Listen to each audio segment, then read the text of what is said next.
Saudari-saudaraku yang terkasih, berjumpa kembali bersama saya Romo Antoro dalam Renungan Harian Senin 22 Agustus. Hari ini kita bersama seluruh gereja Katolik memperingati Santa Perawan Maria Ratu. Semoga kita bersama keluarga dan komunitas kita selalu dalam keadaan baik, sehat, dan tetap bersemangat. Hari ini kita akan merenungkan Injil Suci menurut Matius bab 23 ayat 13 sampai 22.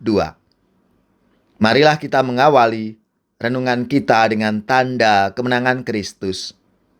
Dalam nama Bapa dan Putra dan Roh Kudus. Amin. Pada suatu hari, Yesus berkata kepada ahli-ahli Taurat dan orang-orang Farisi, "Celakalah kamu, hai ahli-ahli Taurat dan orang-orang Farisi, hai kamu, orang-orang munafik, karena kamu menutup pintu-pintu kerajaan surga di depan orang. Sebab kamu sendiri tidak masuk dan kamu merintangi mereka yang berusaha untuk masuk. Celakalah kamu, hai ahli-ahli Taurat dan orang-orang Farisi, hai kamu orang-orang munafik, sebab kamu menelan rumah janda-janda, sedang kamu mengelabui mata orang dengan doa yang panjang-panjang.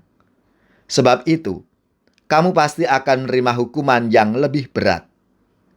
Celakalah kamu, hai ahli-ahli Taurat dan orang-orang Farisi, hai kamu orang-orang munafik, sebab kamu mengarungi lautan dan menjelajah daratan untuk mentobatkan satu orang saja menjadi penganut agamamu. Dan sesudah ia bertobat, kamu menjadikan dia orang neraka, yang 2 kali lebih jahat daripada kamu sendiri. Celakalah kamu, hai pemimpin-pemimpin buta, yang berkata, bersumpah demi bait suci, sumpah itu tidak sah. Tetapi bersumpah demi emas bait suci, sumpah itu mengikat. Hai kamu orang-orang bodoh dan orang-orang buta, apakah yang lebih penting, emas atau bait suci yang menguduskan emas itu? Bersumpah demi mezbah, sumpah itu tidak sah. Tetapi bersumpah demi persembahan yang ada di atasnya, sumpah itu mengikat. Hai kamu orang-orang buta, apakah yang lebih penting, persembahan atau mezbah yang menguduskan persembahan itu?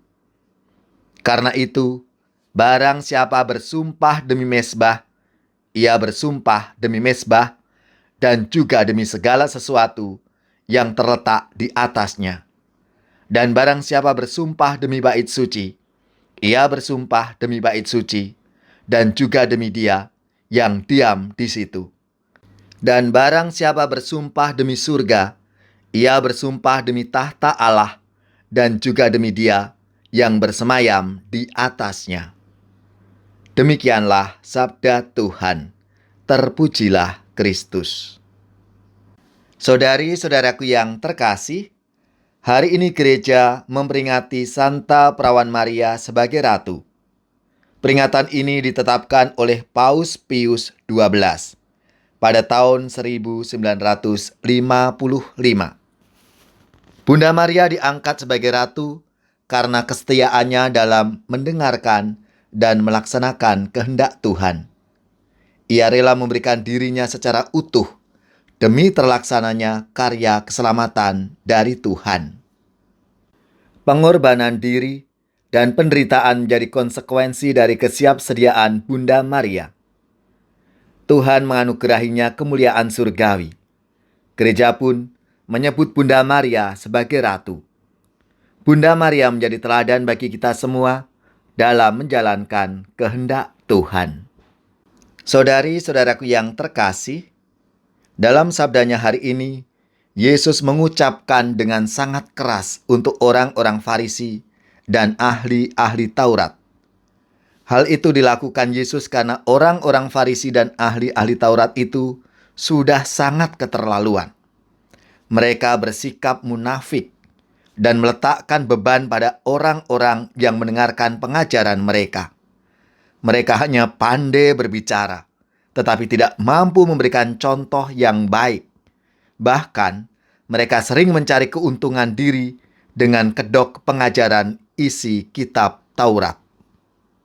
Saudari-saudaraku yang terkasih, perilaku seperti ahli-ahli Taurat dan orang-orang Farisi ini masih sering kita jumpai dalam kehidupan sehari-hari. Bahkan, mungkin kita sendiri pernah atau malah sering melakukannya. Sabda Tuhan hari ini sangat jelas mengajak kita untuk menjadi pengikut-pengikut Kristus yang baik, dengan cara hidup jujur, apa adanya, dan tanpa topeng kemunafikan.